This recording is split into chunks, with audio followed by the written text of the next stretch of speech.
नमस्कार, स्वागत है आप सभी का हमारे YouTube channel math with Ajay Gaur में।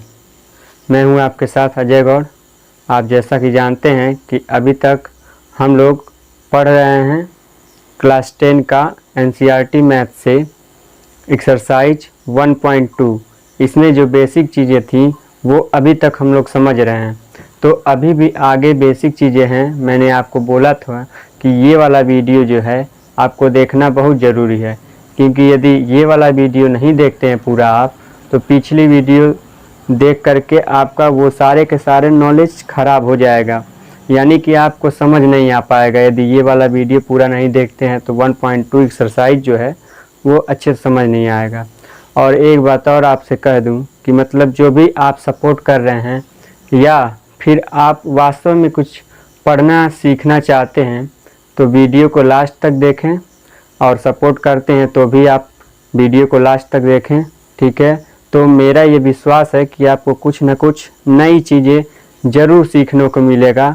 ऐसा नहीं होगा कि आपका टाइम ख़राब होगा। आप बहुत सारे लोग ऐसे हैं कि गाने सुनते होंगे, फिल्म देखते होंगे, तो कुछ नॉलेज भी ले लिया जाए टाइम देख करके, तो टाइम देंगे। उसमें टाइम देने से अच्छा है कि आप कुछ अपने दिमाग को बढ़ाने के लिए, नॉलेज लेने के लिए आप टाइम को खर्च कीजिए। तो वीडियो को पूरा आप देखिए, ठीक है। तो आज से अभी शुरू करते हैं नेक्स्ट जो भी पढ़ने वाले हम लोग, तो चलते हैं शुरू करते हैं। चलिए, जो कल पढ़े थे उसको एक बार रिवाइज कर लेते हैं हम लोग। जैसे उसमें पढ़े थे हम लोग कि कैसे प्राइम फैक्टराइजेशन किया जाता है, यानी कि गुणनखंड कैसे किया जाता है। तो एक बार और समझ लेते हैं उसको अच्छे से। जैसे एक अंक ले लीजिए आप 60, यानी कि 60 ले लीजिए, तो इसको गुणनखंड करना है, यानी प्राइम फैक्टराइजेशन करना है। तो पहले हम बोले थे कि जो भी प्राइम नंबर पहले आता है फिर बाद में आता है फिर उसके बाद जो आता है वैसे वैसे इसको डिवाइड करते जाना है, यानी कि भाग देते जाना है। तो वो चीज़ें हम लोग करेंगे। तो देखिए, इसको डिवाइड करते हैं। पहला प्राइम नंबर क्या होता है सबसे छोटा, तो होता है 2। तो यानी 2 से डिवाइड करेंगे, भाग देंगे इसमें, तो 2 से भाग देंगे तो हो जाएगा ये 30। फिर इसको देखिए 2 से ये भाग चला जाएगा इसमें, यानी कि डिवाइड हो जाएगा। तो क्यों हो जाएगा ये भी बताए थे कि डिविजिबिलिटी का रूल क्या है कि जिसके लास्ट में 0 हो, 2 हो, 4 हो, 6 हो, 8 हो, तो वो 2 से डिविजिबल होता है, यानी ये भी 2 से डिविजिबल होगा। तो 2 से इसको डिवाइड करेंगे यानी भाग देंगे तो 15 हो गया। अब देखिए, बोले थे 3 से डिविजिबिलिटी का रूल ये है कि इसके अंकों का ऐड कर लेते हैं, यानी जोड़ लेते हैं, और यदि जोड़ने पर जो संख्या आता है वो यदि 3 से डिवाइड हो रहा है, यानी कि भाग हो रहा है, तो वो संख्या जो दिया गया है वो भी 3 से यानी 3 से भाग हो जाएगा। तो 3 से देखिए ये 1 और 5 6, 6 3 से भाग होता है, तो इसीलिए ये 15 भी 3 से भाग हो जाएगा। तो 3 5 15। चलिए, अब देखिए 5 बचा है। 5 जो है 5 से ही डिवाइड होगा। अब देखिए, इसको बोले थे हम कि 60 जो है इसको लिख सकते हैं हम लोग 2 × 2 × 3 × 5, ऐसे लिख सकते हैं, ये बताए थे। फिर जाके ये भी कहे थे कि 2 के पावर, ये 2 2 बार है, 2 टाइम्स आया है, तो इसका मतलब 2 के पावर 2 लिख सकते हैं हम लोग। फिर जाके × 3 × 5, ये बोले थे ऐसे लिखने के लिए। तो ये भी आप समझ चुके हैं, आपका रिवाइज हो चुका। अब एक बात और बोले थे कि इसमें जो था जो मैं आपको बता रहा था कि फंडामेंटल थ्योरम ऑफ अर्थमेटिक क्या है, यानी कि अंकगणित की आधारभूत प्रमेय के अनुसार ये कहता है कि इसमें से कोई भी नंबर ऐसे लिखे हैं प्राइम जो नंबर हैं उनका मल्टीपल, यानी कि जो प्रोडक्ट करके लिख दिए, ये तो हो गया। लेकिन इसमें वो भी कहा था फंडामेंटल थ्योरम ऑफ अर्थमेटिक में कि इसका क्रम जो है इधर उधर हो सकता है, यानी कि 3 पहले आ सकता है, फिर 2 के पावर 2 और × 5 ऐसे हो सकता है, या 5 × उसके बाद से 3 लिखिए और लास्ट में एकदम 2 के पावर 2 लिखिए, तो भी ये सारी चीज़ें सही हैं। यानी कि मैं ऐसे यदि लिख रहा हूँ या ऐसे लिख रहा हूँ और आप ऐसे लिखने लग रहे हैं, ऐसे लिखने लग रहे हैं, तो आपका भी सही है। तो तो यही था हमारा फंडामेंटल थ्योरम ऑफ अर्थमेटिक। तो इतनी बातें हम लोग समझ चुके हैं पिछली वीडियो में। यदि आपको अभी भी नहीं समझ में आया तो पीछे जाकर के वीडियो आप देख सकते हैं। यदि उस वीडियो को देखने से भी नहीं समझ में आता है तो समझ लीजिए कि आपको बहुत अभी समझने की ज़रूरत है बेसिक चीज़ें। तो बेसिक चीज़ें समझने के लिए हर एक वीडियो में मैं आपको बताते चल रहा हूँ कि वीडियो को पूरा देखिए। जब पूरा देखेंगे तो आपको ऐसा हो ही नहीं सकता कि आपको आए नहीं, यानी कि आपको पूरा का पूरा सवाल आएगा।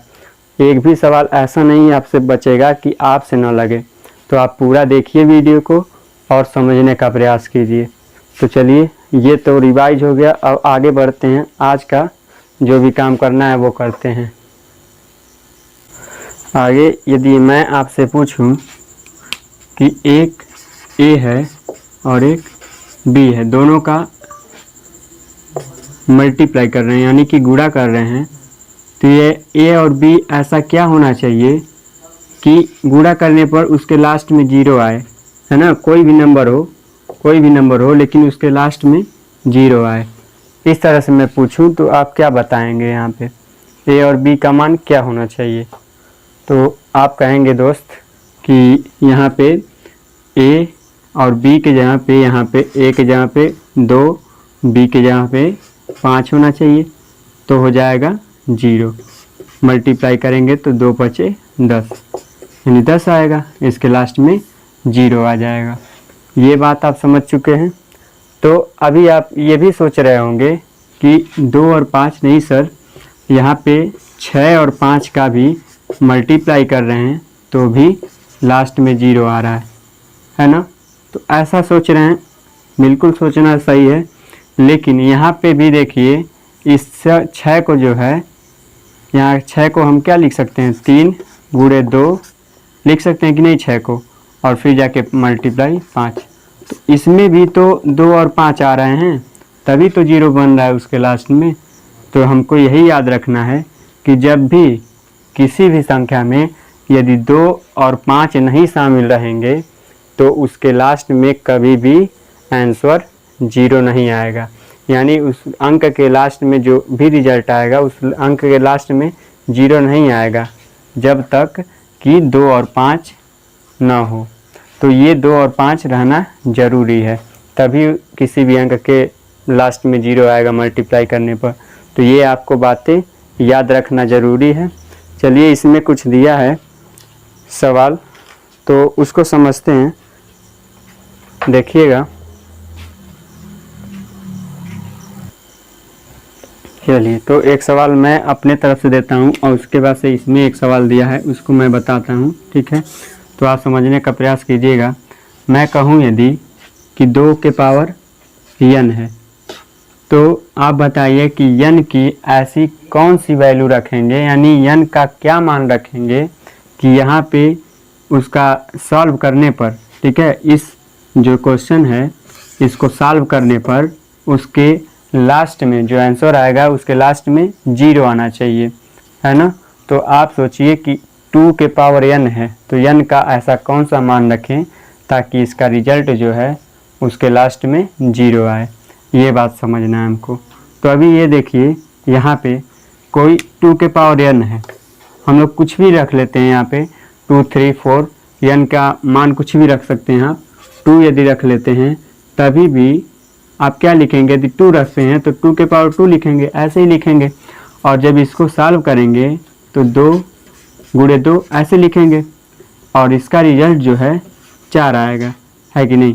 तो इसका मतलब यहाँ पे n का मान कुछ भी रख लें, हम लोग 2 रख लें, 3 रख लें, 4 रख लें, यदि 5 रखते हैं तो भी हमारा, यदि 5 रखते हैं तो तभी भी हम क्या रखेंगे? 2 गुणे 2 गुणे 2 गुणे 2 गुणे 2, यानी 5 बार लिखेंगे इसको, तो भी तो यहाँ पे कभी भी 0 नहीं आएगा उसके लास्ट में। क्योंकि यहाँ पे याद रखिएगा आप कि इस 2 के, यहाँ पे देखना है हमको कि इस 2 में 2 और 5, 2 तो है लेकिन 5 है क्या? इस वाले क्वेश्चन में 2 तो है लेकिन 5 कहीं भी आपको नहीं दिख रहा है। तो इसके वजह से इस n का कुछ भी मान आप रख लीजिए, वहाँ पे उसके लास्ट में जो आंसर आएगा उसके लास्ट में कभी भी 0 नहीं आने वाला है। तो आप याद रखिएगा कि कभी भी ज़रूरत पड़ता है जीरो बनाने के लिए, उसके किसी भी अंक के लास्ट में जीरो बनाने के लिए, और उसका मल्टीप्लाई यदि कर रहे हैं तो उसमें 2 और 5 दोनों शामिल रहना चाहिए। उम्मीद करता हूँ कि ये बात आपको समझ में आ गया होगा। ठीक है, तो एक इसमें भी दिया है कि 4 के पावर n। ठीक है, तो 4 के पावर n यहाँ पे पूछा है कि n का मान बताइए कि क्या रखेंगे ऐसा कि जो आंसर आए उसके लास्ट में 0 आए। तो ये बात हमको समझना पड़ेगा। जिस तरह से देखिएगा यहाँ पे मैं बोला हूँ कि n की ऐसी कोई भी वैल्यू नहीं है कि यहाँ पे उसका मान रख दिया जाए n का, तो ये उसके आंसर के लास्ट में 0 आ जाएगा, ऐसा कोई मान नहीं है। ठीक है, तो यहाँ पे भी देखिए इस 4 में 4 को लिख सकते हैं 2 गुणे 2, है ना। यहाँ पे 2 और 2 शामिल तो है, लेकिन 5 आपको कहीं भी दिख नहीं रहा होगा। तो इसके वजह से यदि 2 और 5 का नंबर नहीं दिख रहा है तो ऐसा कभी भी नहीं होगा कि n का मान कुछ भी आप रख लीजिए तो भी ये कभी भी अपने लास्ट में 0 नहीं बनाएगा। तो ये आपको याद रखना चाहिए, there is no such value of n that solution makes the 0 into the last. तो ये आपको याद रखना पड़ेगा। तो आपको उम्मीद है हमको कि समझ में आया होगा। तो चलिए अभी आगे भी पढ़ते हैं हम लोग। ठीक है,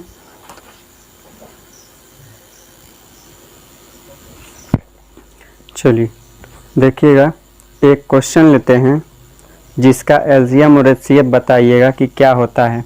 ठीक है, आप लगाने का कोशिश कीजिएगा, फिर मैं लगाता हूँ, मुझे तो लगाना ही है, तो आप कोशिश ज़रूर कीजिएगा एक बार। 6 और 20 लेते हैं, एक क्वेश्चन है 6 और 20 है। तो 6 और 20 का एलसीएम और एचसीएफ बताना है। तो आप यदि पिछले वीडियो मेरा देखे हैं, पहला जब वीडियो डाले थे, तो वहाँ पे यदि शुरू में आप देखे होंगे तो आप निकाल सकते हैं इसको एलसीएम और एचसीएफ। लेकिन नहीं देखे हैं तो भी कोई टेंशन नहीं है, आप देख लीजिएगा, विस्तार से समझ लीजिएगा वहाँ पे। लेकिन यहाँ पे हमको जो काम है वही करेंगे जो यहाँ पे रिलेटेड होगा इस एक्सरसाइज 1.2 में, उसी को देखेंगे। तो यहाँ पे आप बताएंगे यदि, तो यहाँ पे देखिए 6 का यदि प्राइम फैक्टराइजेशन करें यानी कि गुणनखंड करें तो इसका आएगा 2 गुणे 3, है ना। 2 3 6 यानी 2 गुणे 3 होगा गुणनखंड करेंगे तो। और 20 का यदि करेंगे गुणनखंड, 20 का गुणनखंड यदि 20 का करते हैं, है ना, तो 20 का यदि करेंगे तो 2 गुणे 2 गुणे 5 ये आएगा। आपको नहीं गुणनखंड करना आ रहा है तो देखिए एक बार दिखा दे रहे हैं। 2 ये 20 का इसमें गुणनखंड करना है ना, तो देखिएगा, है ना। तो देखिए 2 से इसको भाग देंगे, तो 2 से जब भाग देंगे तो क्या आएगा हमारा 10। 2 से भाग देते हैं, हो गया। फिर 2 से भाग देंगे तो 5 आएगा, और 2 से फिर भाग देंगे, 2 से तो जाएगा नहीं, इसमें 3 से भी नहीं जाएगा, तो 5 से देंगे तो 1 आ जाएगा। ये हो गया हमारा गुणनखंड यानी प्राइम फैक्टराइजेशन। यानी 20 का प्राइम फैक्टराइजेशन करेंगे तो 2 गुणे 2 गुणे 5 आएगा। इतनी बातें समझ में आया। हम इसको 2 के पावर 1, 3 के पावर 1 इस तरह से लिख सकते हैं, है कि नहीं, इसको बता चुके हैं। तो और यहाँ पे 20 को लिख सकते हैं, यहाँ पे लिख सकते हैं 2 के पावर 2 और फिर जाके मल्टीप्लाई 5 यानी 5 के पावर 1, इस तरह से लिख सकते हैं। तो अब आप समझिएगा, ठीक है, कि यदि HCF निकालना है हमको, क्या निकालना है, HCF का मतलब बता चुके हैं, आपको पता भी होगा कि हाईएस्ट कॉमन फैक्टर होता है। तो हाईएस्ट कॉमन फैक्टर जानते हैं, और फिर जाके LCM यदि कहें तो LCM का मतलब भी आप जानते हैं, लोवेस्ट कॉमन मल्टीपल। अब देखिएगा इसमें हाईएस्ट कॉमन फैक्टर यदि निकालते हैं तो आपको याद होना चाहिए कि हाईएस्ट कॉमन फैक्टर वह होता है जिसमें 2 कॉमन चीज़ें मिल रहा हैं, तो वहाँ पे जिसका पावर छोटा होता है उसी कॉमन को हम लोग ले लेते हैं और उसको सॉल्व कर लेते हैं तो वही HCF हो जाता है। अब यहाँ पे देखिएगा 2 के पावर 1 और यहाँ पे है 2 के पावर 2, है ना। तो एक जगह है 2 के पावर 1 और एक जगह है 2 के पावर 2। अब इसमें से छोटा पावर कौन सा है? 2 के पावर 1, तो 2 के पावर 1 ले लेंगे, कॉमन था। अब देखिएगा यहाँ पे 3 के पावर 1, लेकिन यहाँ पे ऐसा कोई नहीं है कि 3 के पावर 1 या 3 के पावर कुछ भी, ऐसा नहीं है। तो यहाँ पे 3 के पावर 1 या कुछ भी नहीं है और 5 के पावर 1 यहाँ पे है, लेकिन यहाँ पे नहीं है, तो कॉमन नहीं मिल रहा है तो नहीं लेंगे। अब इसको जब सॉल्व करेंगे तो क्या आ जाएगा? 2 के पावर 1, 2 के पावर 1 को 2 ही लिख सकते हैं हम लोग, तो इसका HCF इसका मतलब क्या हो जाएगा? 2 हो जाएगा। अब देखिए LCM निकालते हैं, तो LCM में आपको याद होना चाहिए कि ये इसमें बताए हैं HCF में कि छोटा पावर लेते हैं, लेकिन LCM निकालते समय हम लोग जो भी कॉमन मिलता है उसमें बड़ा पावर लेते हैं। तो बड़ा पावर इसमें देखिए ये कॉमन मिल रहा है, तो बड़ा पावर क्या है? 2 के पावर 2, तो 2 के पावर 2 लेंगे, है ना। और फिर जाके जो कॉमन नहीं मिलता है उसको भी हम लोग लिख लेते हैं एज इट इज, जैसे रहता है वैसे लिख लेते हैं। तो ये मल्टीप्लाई 3 के पावर 1 और मल्टीप्लाई 5 के पावर 1, यही तो बचा था, तो उसको भी लिख लिए हम लोग। तो इसको जब सॉल्व करेंगे हम तो क्या करेंगे? 2 दूनी 4, इसका मान 4 हो गया, ये 3 है, ये 5 है, 4 3 12, है ना। 4 3 12 हो गया और 12 5 60 हो गया। इसका मतलब LCM क्या आएगा? इसका 60 आएगा। उम्मीद है, उम्मीद भी है और आप विश्वास भी है कि आपको ये सारी चीज़ें समझ में आया होगा, ठीक है, कि किस तरह से लगा रहे हैं। लेकिन फिर भी आप एक बार और ध्यान दीजिएगा कि HCF में जो भी कॉमन चीज़ें मिलता है उसमें छोटा पावर लेते हैं, और यदि LCM निकालते हैं तो LCM में बड़ा पावर लेते हैं जो भी कॉमन मिलता है, और फिर जाके जो भी अंक बचा रहता है, जो भी चीज़ें बची रहती हैं, उन सब को भी हम लोग मल्टीप्लाई के थ्रू वहाँ पे उतार लेते हैं, जैसे रहता है वैसे ही, और उसके बाद से उसको सॉल्व कर लेते हैं, तो वो हो जाता है हमारा LCM हो जाता है। तो आपको ये बात समझ में आया है। अब चलिए इसी से रिलेटेड ये सारी चीज़ें क्यों बताएं हम, अभी आपको समझ में आ जाएगा, है ना। तो एक रूल होता है इसमें कि पहला नंबर और मल्टीप्लाई दूसरा नंबर यदि करते हैं तो इसका बराबर आता है HCF का मल्टीप्लाई और LCM का मल्टीप्लाई, है ना। अब सोचते होंगे आप ये कैसे, तो आपको मैं दिखाता हूँ। यहाँ पे देखिएगा, ये है रूल होता है, देखिएगा यहाँ पे। तो इसी 6 और 20 का हम लोग निकाले हैं LCM और HCF। तो यहाँ पे 6 और 20 यानी पहला नंबर और दूसरा नंबर, तो 6 और 20 का मल्टीप्लाई कर रहे हैं हम लोग, यानी गुणा कर रहे हैं। तो ये आना चाहिए किसके बराबर? HCF और LCM के मल्टीप्लाई के बराबर, है ना। तो HCF आया हमारा कितना? 2 और LCM आया है 60, तो 2 और LCM आया है 60, है ना। ये हो गया। अब देखिएगा ये दोनों बराबर होते हैं कि नहीं होते हैं, है ना। तो 6 20 में कितना हो गया? 6 दूनी 12, 120। इधर देखिएगा 2 6 12, 120 हुआ कि नहीं हुआ बराबर। यानी इससे हमको ये मालूम चलता है कि कभी भी दो संख्याओं का मल्टीप्लाई करते हैं तो वो बराबर होता है उसी संख्याओं के LCM और HCF के गुणा के बराबर होता है। ये बात आपको याद रखना है, ठीक है। तो ये आपको याद रखना है फार्मूला कि कभी भी दो संख्याओं का मल्टीप्लाई बराबर होता है LCM और HCF के मल्टीप्लाई के, यानी गुणा के। तो आपको याद रखना चाहिए। अभी आप देखिए एक और चीज़ बताते हैं आपको, इसी 6 और 20, ठीक है। चलिए इसको पहले आप नोट करना चाहते हैं तो नोट कर सकते हैं, है ना। तो थोड़ा सा इसको इरेज करते हैं और उसके बाद से आपको सारी चीज़ें बताते हैं।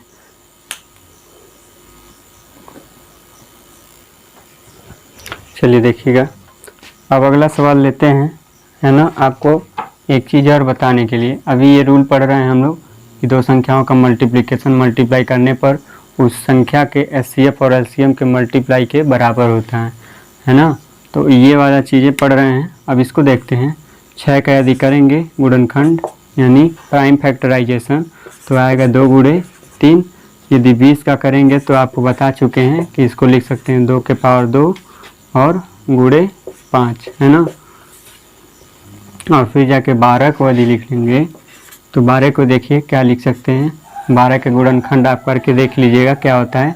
मैं आपको बता देता हूँ कैसे होगा, है ना। तो देखिएगा, इसको 12 को करते हैं तो 2 गुणे 2, है ना, और गुणे 3, यही होगा, है कि नहीं। तो इसको लिख सकते हैं हम लोग 2 के पावर 2 और गुणे 3, है ना। इस तरह से लिख सकते हैं। ये बात आपको समझ में आया होगा, है ना। तो अब देखिएगा, निकालना है इसका एचसीएफ और एलसीएम, है ना। एचसीएफ निकालना है और एलसीएम निकालना है। तो आपको देखिए यहाँ पे 2 के पावर 1 है, 3 के पावर 1 है, 2 के पावर 2, 5 के पावर 1, 2 के पावर 2, 3 के पावर 1, ऐसे लिख सकते हैं कि नहीं, लिख सकते हैं। तो अब देखिएगा एचसीएफ में क्या देखते हैं और या एलसीएम में पहले देखते हैं कौन सी चीज़ें कॉमन है। तो 2 यहाँ पे भी है, 2 यहाँ पे भी और 2 यहाँ पे भी, है ना, कॉमन। तो अब एचसीएफ में मैं बताया था कि जो भी कॉमन होता है उसमें, अब यहाँ पे देखिए कॉमन 3 के पावर 1, 3 के पावर 1, लेकिन तीनों में तो नहीं मिल रहा है। 20 में तो नहीं 3 के पावर 1 कहीं मिल रहा है, तो इसको ऐसे ही रहने देंगे, है ना। तो अब देखिएगा ये कॉमन चीज़ें मिल रहा है, लेकिन इसको हम लोग एचसीएफ में शामिल नहीं करेंगे क्योंकि तीनों जगह यानी तीनों नंबर में नहीं मिल रहा है, लेकिन 2 नंबर में मिल रहा है। इसके वजह से ऐसे कर लिए ताकि एलसीएम में काम आए, है ना। तो अब देखिएगा 2 के पावर 2, 2 के पावर 1, 2 के पावर 2, 2 के पावर 2 है। तो एचसीएफ में मैं बोला था कि जिस भी कॉमन नंबर में जिसका पावर छोटा है होता है उसको हम लोग ले लेते हैं। तो 2 के पावर 1 है, तो 2 के पावर 1 और कोई कॉमन नहीं मिल रहा है, तो इसका मतलब एचसीएफ क्या हो गया हमारा 2 हो गया। ये बात आपको समझ में आया। अब देखिए एलसीएम में मैं बोला था कि जो भी कॉमन मिल रहा है, कॉमन चीज़ें, उसमें जो सबसे बड़ा पावर होता है उसी को लिखते हैं हम लोग। तो 2 के पावर 1 है, 2 के पावर 2 है, 2 के पावर 2 है, कौन सा सबसे बड़ा पावर है, 2 के पावर 2 है। तो यहाँ पे 2 के पावर 2 लिखेंगे, है ना। और उसके बाद से बोले थे फिर जाके फिर देखिए यहाँ पे कॉमन मिल रहा है ना, 3 के पावर 1, 3 के पावर 1, तो इसको भी हम लोग मल्टीप्लाई करके 3 के पावर 1, यहाँ पे पावर सबसे बड़ा 1 ही है तो उसको भी लिख लिए। अब यहाँ पे देखिए बचा क्या है, ये तो और ये हो गया 2 और 3, बचा क्या है 5 के पावर 1 और कुछ नहीं बचा है, तो 5 के पावर 1। ये बात आपको समझ में आया। अब इसको भी सॉल्व कर लेते हैं हम लोग। जब सॉल्व करेंगे तो देखिए ये 4 हो जाएगा, 4 3 12 और 12 5 60, है ना। तो इसका एलसीएम हो जाएगा 60 यानी कि 60। ये बात आपको समझ में आया होगा। एक बार और समझा देते हैं। एलसीएम में जो भी कॉमन चीज़ें मिलती हैं उसमें सबसे छोटा जो पावर होता है उस वाले कॉमन नंबर को लेते हैं।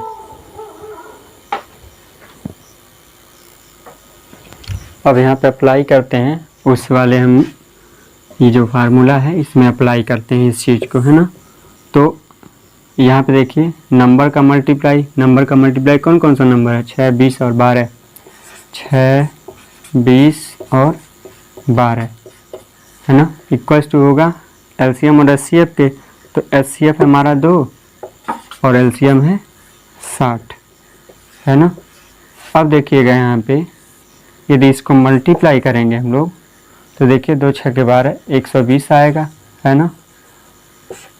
लेकिन यहाँ पे देखिएगा 2 6 के 12 120 और 120 का यदि 12 में करेंगे, है ना, तो शायद ये आ रहा होगा आपका, है ना, 1440। तो आप बताइए कि यहाँ पे 1440 और 120 ये दोनों बराबर हैं क्या, नहीं है। तो इससे हमको ये समझना है कि ये जो रूल है ना, ये जो रूल है मेरे दोस्तों, ये जो रूल है वो केवल 2 अंक में काम करता है, 3 अंक में या 2 से ज़्यादा अंक में काम नहीं करता है। तो आपको याद रखना है कि ये जो रूल है ये केवल और केवल 2 अंक के लिए काम करेगा। 3 रहेगा, 4 रहेगा, 5 रहेगा तो ये काम नहीं करेगा, है ना। तो यही बात समझाना चाहता था, है ना। तो आपको समझ में आया होगा। चलिए अभी देखते हैं अगला। तो अगला देखिए, अभी टाइम बहुत हो चुका है, आधे घंटे का लगभग वीडियो हो चुका है। तो मैं चाहता हूं कि यहाँ पे रोका जाए और जब हम लोग नेक्स्ट वीडियो में आएंगे, यानी कि कल के वीडियो में जब हम लोग आएंगे, मिलेंगे आपसे, तो आगे की चर्चा होगा सवालों पे। और 1.2 में जो भी सवाल हैं उसको हम लोग बेहतर तरीके से लगाएंगे। ये सारी चीज़ें आप यदि पहला वीडियो नहीं देखें इसमें 1.2 का, तो वो भी देख लीजिएगा, ताकि आपको चीज़ें बेहतर तरीके से समझ में आने लगे।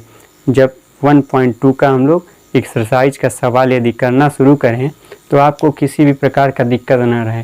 तो उसके लिए आप इन वीडियो को देख लीजिएगा। 2 ही वीडियो हैं, एक ये और एक इसके पीछे वाला जो वीडियो है वो देख लीजिएगा। तो आपको हर चीज़ बिना समझाए बहुत ज़्यादा आप कोशिश नहीं करेंगे तभी भी आपको समझ में आ जाएगा। बस ये सारी वीडियो जो पीछे का है, ये वाला और एक और इसके पीछे, ये दोनों देख लेंगे तो आपको चीज़ें समझ में आएंगी। चलिए आज के लिए इतना ही, है ना। तो जाने से पहले आप शेयर कर दीजिए वीडियो को, है ना, और लाइक कर दीजिए यदि पसंद आया तो। चलिए आज के लिए इतना ही, धन्यवाद।